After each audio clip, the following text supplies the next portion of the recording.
Giovanni, le calendrier du Paris Saint-Germain, après donc Gérone, Arsenal, le PSV, on a donc la journée prochaine Atlético de Madrid, puis après un petit voyage dans un petit club bavarois, le Bayern, Salzbourg, ça pourrait aller, et puis après réception de Manchester City et un voyage du côté de Stuttgart. Je peux revenir avec Joe une seconde, Mémé? Ah ben oui, Joe, on a toujours les droits du Joe Castaldi, Joe, c'est Jay. tout va bien. Tu l'as eu. Hein, allez-y. Mais quelque part, on partage le même constat, puisque toi-même, tu es d'accord avec moi pour dire que même toi, en septembre, tu pensais que Paris n'était pas un candidat évident au top 8. Donc là, on n'est pas très sévère. On dit juste que ce soir, c'était la confirmation que le top 8 cette saison s'éloigne déjà de manière peut-être définitive. Je rebondis. Est-ce que tu partages ça? Ah, pardon. Mais je pense pas, pardon, je vais juste répondre à ça. Moi, j'aime beaucoup la Bundesliga, je regarde le Bayern, je pense que c'est une équipe qui n'est pas imprenable pour un PSG dans un bon soir. Et je trouve que, je mets du côté le match d'Arsenal, parce qu'il y avait 3 classes d'écart. Mais je trouve que le Paris Saint-Germain a cette capacité à se procurer énormément d'occasions. Il y a un fil conducteur, il y a une idée, il y a un projet de jeu, il y a des joueurs qui y adhèrent. Donc en fait, le sentiment de progression, il ne peut aller qu'en s'améliorant. Donc je dis pas que c'est parfait. Vous partez du principe que c'est déjà paumé contre l'Atlético, contre le Bayern et contre City, donc il y aura 0 points sur les 9. Donc le constat de Giovanni Castaldi, c'est que ça progresse. Mais nous, ce dont on parlait, c'est le registre extrêmement particulier de la finition. Voilà, la finition, on va dire, c'est comme les inconnus disaient le bon et le mauvais chasseur. Est-ce que la finition, tu l'as ou tu ne l'as pas? Exemple de Dembélé, qui devient un buteur, on va dire, un peu plus régulier cette saison. Mais si tu fais l'analyse des attaquants du Paris Saint-Germain, on a du Randal Colomani, on a peut-être du Barcola, peut-être le meilleur buteur de cette équipe, on a Asensio, ça marque pas beaucoup. Il n'y a aucun de tous ces joueurs qui, dans leur carrière, ont marqué beaucoup de buts. Il n'y en a pas. Donc Dembélé, si on imagine, et moi je trouve qu'il a fait des progrès, je sais bien qu'il est détesté sur ce plateau, moi je trouve qu'il a fait des progrès. J'étais même déçu de le voir sortir. On ne le déteste pas, il nous désespère. Non, c'est du dépit amoureux, Étienne. Oui, mais c'est du dépit amoureux. Il y a toujours de l'amour. Mais c'est vrai. Où les progrès ce soir là, devant le but? Moi je vois. Non, attends, je te parle pas des progrès devant le but. Là où je vois. Il a voulu enrouler. Elle est partie 15 mètres à côté du but. Je suis d'accord avec toi sur ce. Non, mais c'est bien comme ça que je commence mon propos en disant que si on attend de Dembélé aujourd'hui que ça devienne un buteur, ça ne deviendra jamais. Moi, là où je vois des progrès de Dembélé, c'est sa capacité pendant 90 minutes à faire. Mais ça, il l'a toujours fait. Non. Si, non, à chaque fois qu'il... Non, mais moi, sur 90 minutes, il n'avait pas cette capacité d'accélération. Je trouve qu'il a gagné en intensité physique. S'il dribble, il rate, il continue. Ça, par contre, on ne peut pas lui enlever. Il continue tout le match, même s'il rate. Ça, tu ne peux pas lui enlever. Mais après... Là où il a progressé, c'est qu'il enchaîne les matchs. Oui, c'est-à-dire que là, on le voit, il joue tous les matchs. Non, mais c'est déjà vu. Il garde un jeu incroyable. Mais on ne va pas toujours focaliser tous les débats sur Dembélé comme s'il y avait que ça comme souci. Parce que si tu regardes les autres joueurs du Paris Saint-Germain, si tu penses... On met le curseur. Parce qu'on me parle, c'est les top joueurs européens. Donc moi, je le juge par rapport aux top joueurs européens. Donc on est dans quelle catégorie, en fait, Dembélé? Mais moi, je suis d'accord avec toi, Joe. Donc on ne va pas faire un débat d'une heure là-dessus. Je suis d'accord que c'est pas le top premier budget d'Europe, on a l'exemple de chapeau 2. Paris, on les regarde comme une équipe pour devenir tranquille, ils se préparent. Mais qui dit ça? Mais tu nous prêtes des propos qu'on n'a pas tenus.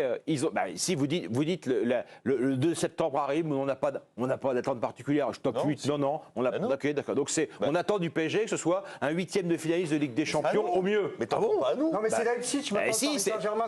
Moi, je voudrais savoir par quel fonctionnement intellectuel on arrive à cette exigence-là vis-à-vis de ce club-là. C'est invraisemblable. Et quand tu vois la ligne d'attaque, quand tu vois la ligne d'attaque du Paris Saint-Germain au début de la saison, tu te dis que c'est une des meilleures lignes d'attaque. Je te dis pas ça. Moi, je regarde. Moi, je me dis pas. Moi, je suis pas fait des pronostics. Je regarde un club qui nous vend un discours, qui nous achète des joueurs, qui constitue un effectif, qui nous vend un projet. Tu essayes de mettre des oppositions là où il n'y en a pas. Je me dis, est-ce qu'ils ont réduit la masse salariale de 30% cette année, qui expliquerait qu'ils soient encore en retrait? Non, ils continuent d'acheter des mecs, des Colomboigny, T'as envie de faire le débat tout seul et de faire ta démonstration tout seul. Tu fais des oppositions là où il n'y en a pas. Je suis complètement d'accord avec toi sur ce constat. Salah sur le fait qu'il y a un travail.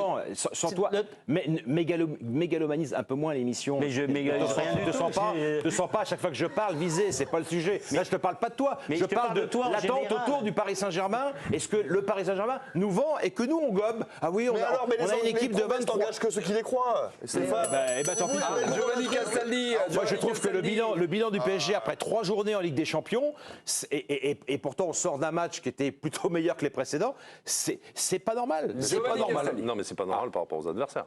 Si tu as joué City, Bayern, Arsenal, tu te dis, bon, ça va, tu as fait à peu près la moitié. Et là, Gérone. Et Brest, qu'est-ce qu'ils disent, Brest? Qu'est-ce qu'ils vont dire, Brest? Ils ont joué des équipes. De demain, Brest, qu'est-ce qu'ils font alors? Si on ne mégalonise pas trop quand même l'émission. Giovanni Castaldi, non, parce que c'est vrai, t'es tellement discret dans cette émission. Bon, la hyène a été mordue, la hyène rechique. Bah non. Giovanni Castaldi. Oui, je ne sais pas si Étienne va être un peu trop mégalo. En tout cas, ce qui est sûr, c'est que Stéphane, visiblement, tu as un petit souci avec la direction parisienne. Moi, je n'ai pas entendu le même discours parce qu'ils nous ont vendu un projet de reconstruction autour de Luis Enrique. Tu parles de masse salariale, ils l'ont baissé de plus de 30%. Parce que moi, je veux bien qu'on parle des prix d'achat de Kolo Muani, Ramos, etc. Mais en termes de salaire, c'est quand même autre chose que Neymar, Messi et Kylian Mbappé. Donc, on peut tout faire dire aux chiffres, il n'y a pas de souci, ils dépensent des sous, etc. Mais il faut être inconscient pour penser que le PSG, en ayant perdu ce qu'ils ont perdu en 2 ans en termes d'effectifs, de joueurs d'expérience, de joueurs offensifs de classe internationale, de dire que c'est encore un club qui a les mêmes ambitions qu'il y a 2 ans. Déjà l'an passé, c'était moins de bling-bling. Et là, si on tourne la page, on est en reconstruction. On peut le croire ou non, mais la réalité, c'est que c'est un effectif jeune, avec des joueurs à fort potentiel, avec quelques joueurs confirmés. Mais c'est plus le PSG qu'on a connu en fait il y a 1 an et demi, 2 ans, c'est tout. Ouais, ben Giovanni, c'est quoi le curseur, pour Giovanni sur le PSG, on les juge par rapport à qui alors? À Leipzig, non, mais par rapport au deuxième. Alors il dit que c'est pas dans le chapeau 2, mais on les juge par rapport à qui maintenant alors? Parce que c'est contradictoire par rapport à son histoire, il ne faut pas les mettre dans le chapeau 2. Non, mais il y a une tromperie sur la marchandise, c'est tout. Non, je dis juste sur le chapeau de Johan que c'est trop tôt pour les condamner. Je dis simplement que si vous avez la même exigence du Paris Saint-Germain il y a 2 ans, quand en attaque il y avait Lionel Messi, Neymar et Kylian Mbappé, et que là il se retrouve avec Kangin Faux Neuf, Bradley Barcola et Ousmane Dembélé, c'est pas être honnête. Voilà, l'effectif est beaucoup moins fort, quoi qu'on en dise, quoi qu'il se passe, et la masse salariale est beaucoup moins élevée et les sommes engagées sont beaucoup moins importantes. Donc en fait, Stéphane, c'est pas vrai quand tu dis qu'ils vendent ce projet-là. Le Paris Saint-Germain aujourd'hui, c'est la 6-7e équipe d'Europe et puis voilà. De Gérone ou d'Arsenal. Le PSG. C'est surréaliste ce que tu racontes. Je sais pas c'est par qui tu as été picousé, mais c'est surréaliste.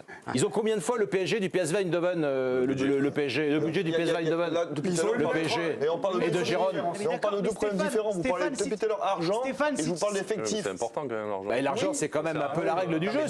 T'as pas la même attente quand tu vois Brest jouer à Ligue des Champions ou le Paris Saint-Germain quand même. L'effectif, on l'a sous les yeux. Est-ce que tu pensais, toi, fin août, que cet effectif-là pourrait faire facilement d'un des carrés Ligue des Champions?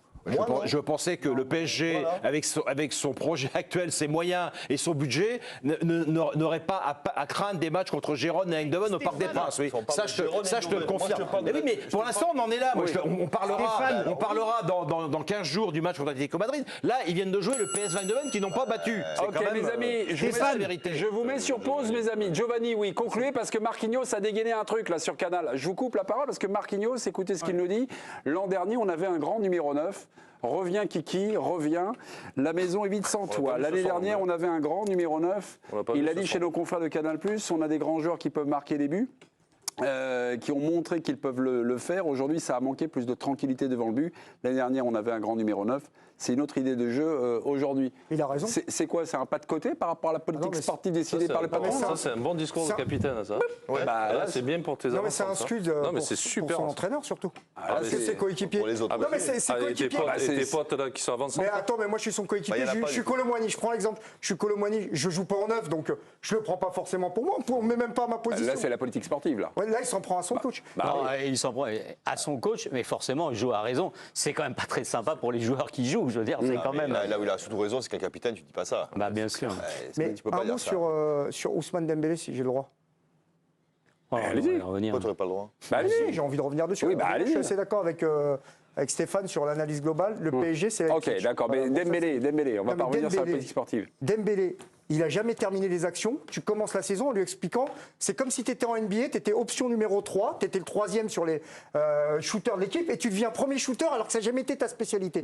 Et sur le match, moi ce que j'ai remarqué, après je me trompe peut-être, c'est qu'il est devenu réellement intéressant dans le registre dans lequel il excelle le plus. Éliminé et centré. Mais étonnamment, quand il centre, il n'y a personne pour couper. Ou alors Barcola est en retard.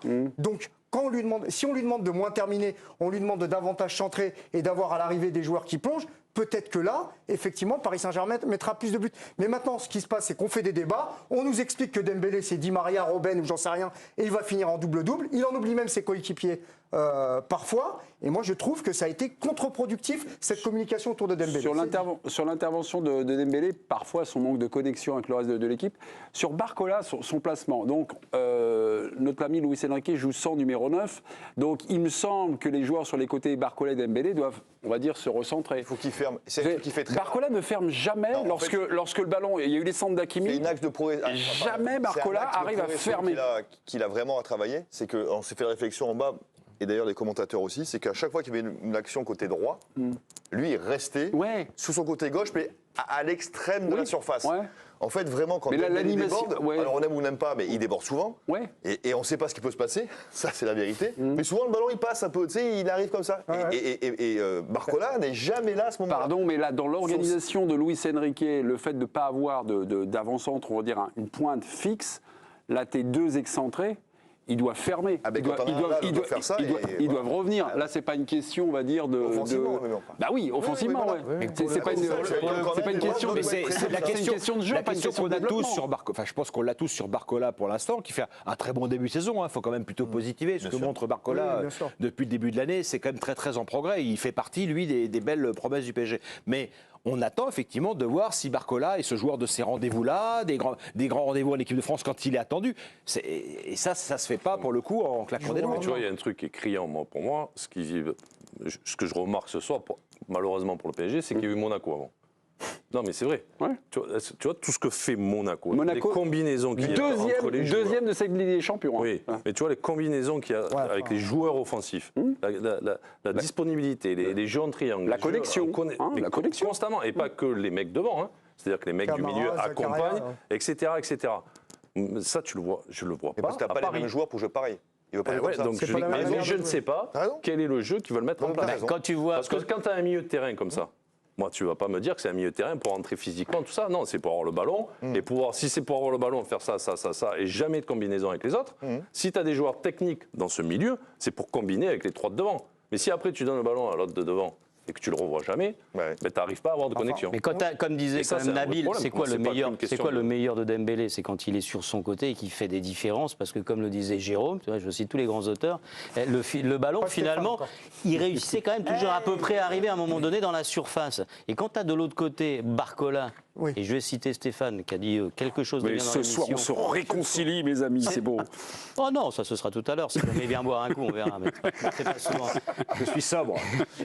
Et quand tu as Barcola sur un côté gauche qui est capable de faire des différences individuelles et qui est capable aussi de jouer avec les... Tu as quand même envie d'avoir un joueur de surface à un moment donné. Comment Luis Enrique, il peut, de manière volontaire, se priver d'un numéro 9. Parce que tu as dit, c'est vrai qu'au départ de la saison, peut-être il pouvait penser à Gonzalo Ramos, mais comme l'a dit encore une fois Jérôme Alonso, il avait l'occasion de remplacer, de venir prendre un autre numéro 9 à la blessure de Gonzalo Ramos. Il ne le fait pas. Et là, ce n'est pas une question de moyens. Là, c'est lui qui avait la main sur le recrutement, c'était possible de le faire. Il a choisi de ne pas le faire, alors qu'il sait qu'il a Randal Kolo Muani dont il ne veut pas, et qu'il a sinon que des faux numéro 9. Osimhen, c'est presque une faute professionnelle. Il fait des ciseaux là, du côté de Galatasaray. Non, mais c'est exceptionnel. Un joueur comme ça, mais quand tu es défenseur, mais tu rentres chez toi, tu dors pendant 3 jours. Quoi. Je ne comprends pas qu'il soit passé à côté d'un joueur pareil. C'est aussi les opportunités de marché, la lecture du marché. Mais bon, comme je dis souvent, il y a deux Luis au Paris Saint-Germain. Bon, il en reste 2, mais il y en a un qui décide plus que l'autre. Luis Campos et Luis Enrique, merci beaucoup. Dans quelques minutes, la suite de l'équipe du soir.